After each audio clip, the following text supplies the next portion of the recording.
Apologies for missing a couple of days. I had some house stuff to take care of, but we're going to be coming back to you with some beautiful, brutal, disgusting Nurgle action. I love when the Nurglings just form into like a mini kaiju. Speaking of kaiju, this is in fact NC Kaiju himself here facing off against the High Elves. He's got just a wonderful Nurgle army here, nice and wide, and with some thick elements as well. Tamur leading the way. We've got Pestigors, Nurglings, Pestigors on the flanks, Nurglings in the front line, a couple of Marauders to back them up, some Chaos Knights of Nurgle, the Rotting Riders as well, and a Sorcerer of Nurgle, of course. Some Chaos Knights with Lances to support Tamur out on the flank here, and for the High Elves, Tyrion nobly and bravely leading the way.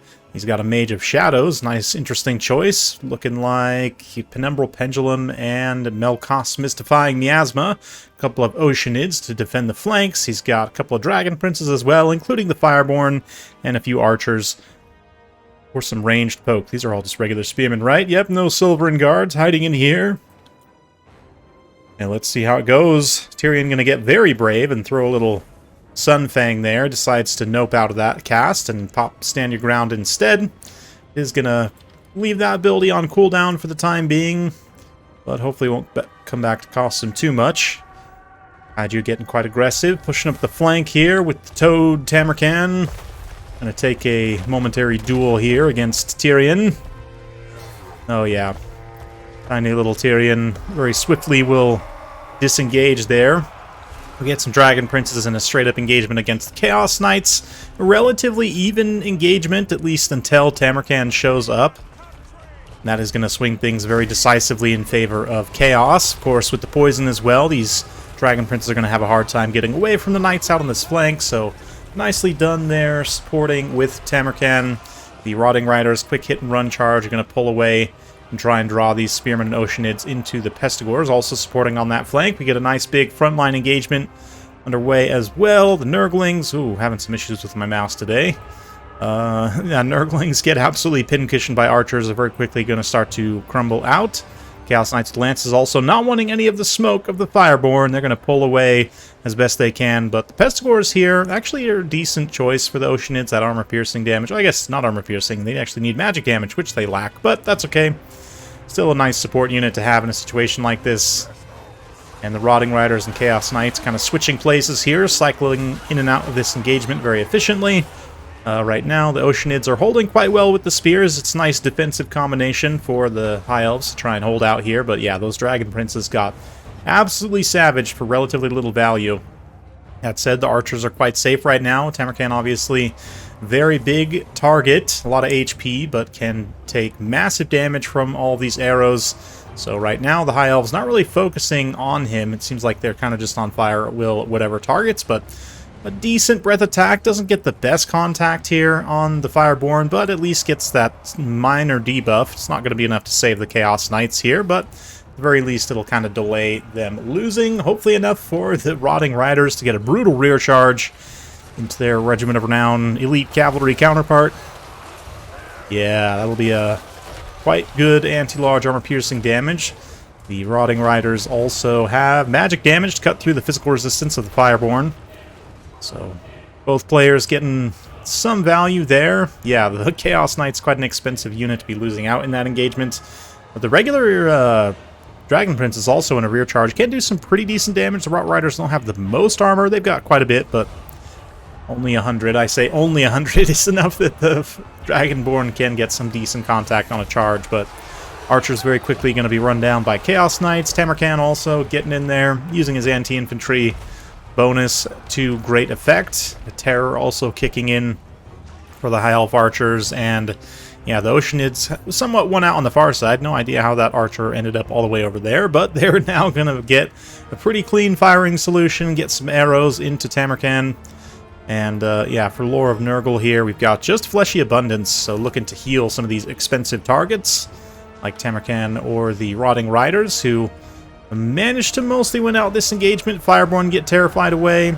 The other Dragon Prince is also terrified away as Tamur shows up. So the Oceanids are basically all that's left here with these Spearmen trying to hold out. And they are quite outmatched in terms of value.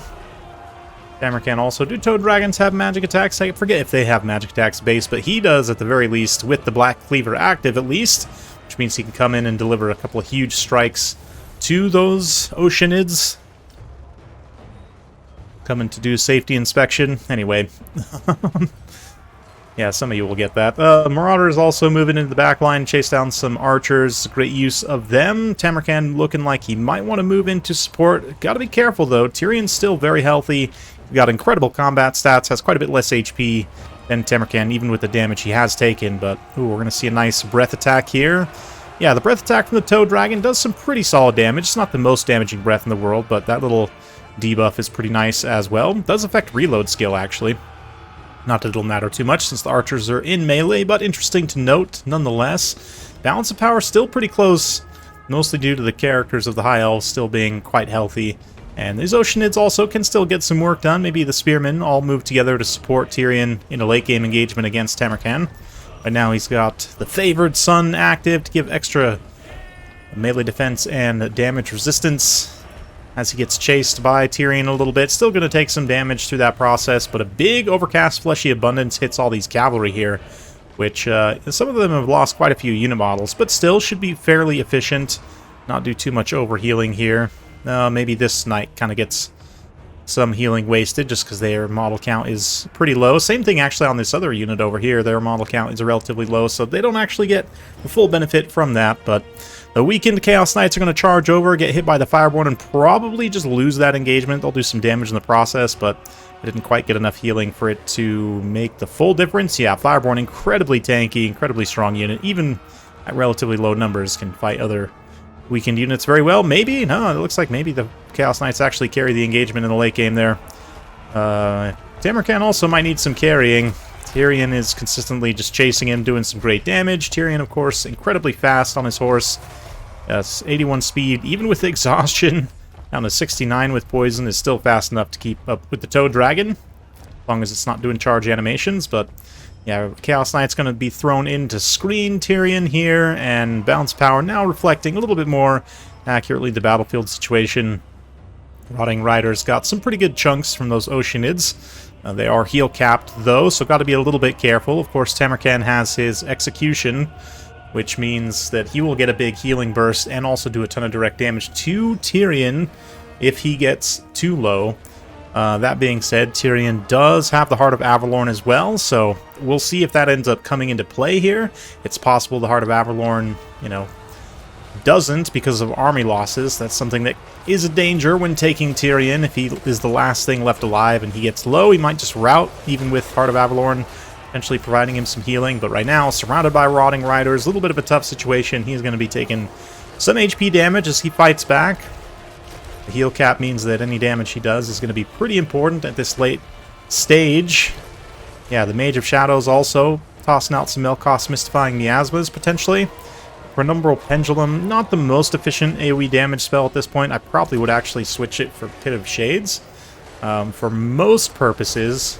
But here, given the cavalry that's left, I would probably just focus everything on that Melkoth's Mystifying Miasma. But yeah, Nurgle's Favored Son popped here. We're also going to see a Fleshy Abundance, so not looking to try and capitalize on that risky kind of Death Throes heal and damage on Tyrion. Faint and Riposte active. Absolutely insane combat stats with that in play. Is more than enough to even overcome the exhaustion. Well, not quite, but still. Ooh, Tyrion takes a big burst of damage there as the Rotting Riders get him in a surround, though, and that's very quickly moving the High Elves towards army losses. Mage of Shadows, ultimately, yeah, 750 value, definitely not bad. But again, I think I would generally prefer Pit of Shades. It's not that much more expensive in Winds of Magic than the Penumbral Pendulum, and I think it does much more efficient damage for the Winds of Magic cost.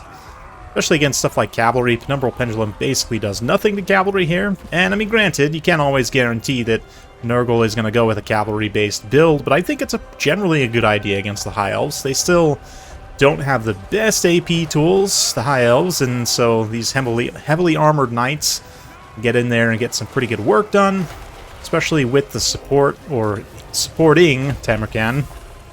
Rotting Riders as well. So a little last Sunfang from Tyrion, but there you go. High Elves going to throw in the towel, and Kaiju takes the win with an impressively big Kaiju. Tamarkan actually doesn't do that much damage in himself. The tactical, terror routes and other things are decent, but most of the damage actually comes from these Chaos Knights, and then the Rotting Riders also 20,000 damage dealt, 3754 on value. Yeah, I mean, if they're not properly challenged, they will just absolutely ride through everything. I mean, there's always a chance they can get somewhat challenged by some certain things, but then, yeah, this other Chaos Knight as well, 16,000 damage, 2100 value, pretty good stuff. Some decent support value from some of the lower tier troops as well, including the Regiment of Renown Nurglings, the Frolickers Bubonic, having a grand old time.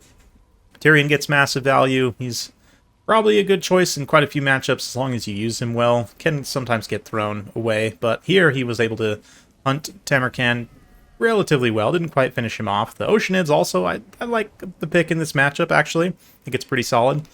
Fireborn, despite facing some challenging engagements, managed to get some decent value. Of course, it's Nurgle, so you would expect the healing to generate some sort of inflated values on the High Elf side.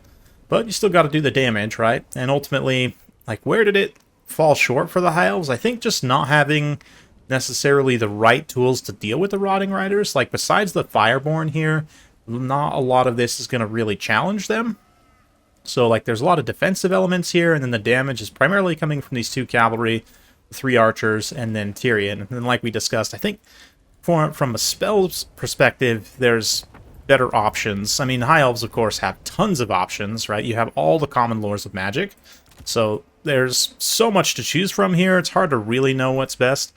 Shadows is decent for sure. It's one of the better common lores, probably.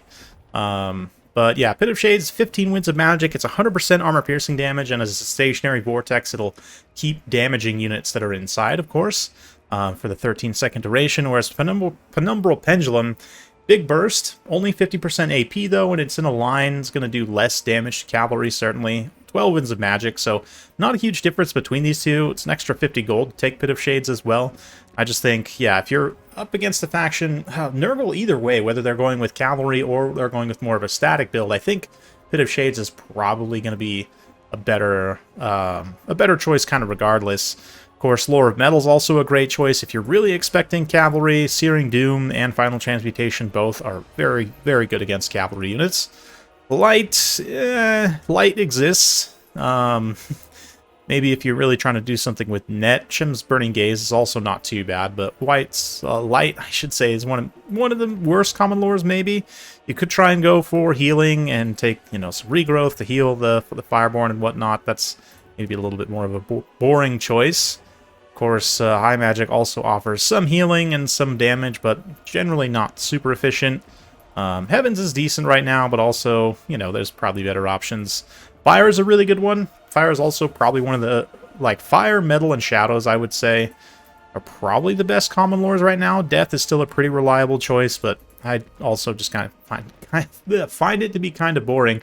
Beast is also pretty decent, Flock of Doom and so forth, but yeah, if you're really looking for damage, the Fire has the benefit of also lessening your opponent's healing if whatever is getting hit by fire damage. Plus, you have some direct synergy with a unit like the Fireborn. Even though you can't heal them, you can boost their damage anytime you cast a spell with Kindle Flame, which hands down still the best lore attribute for factions that can capitalize on it properly.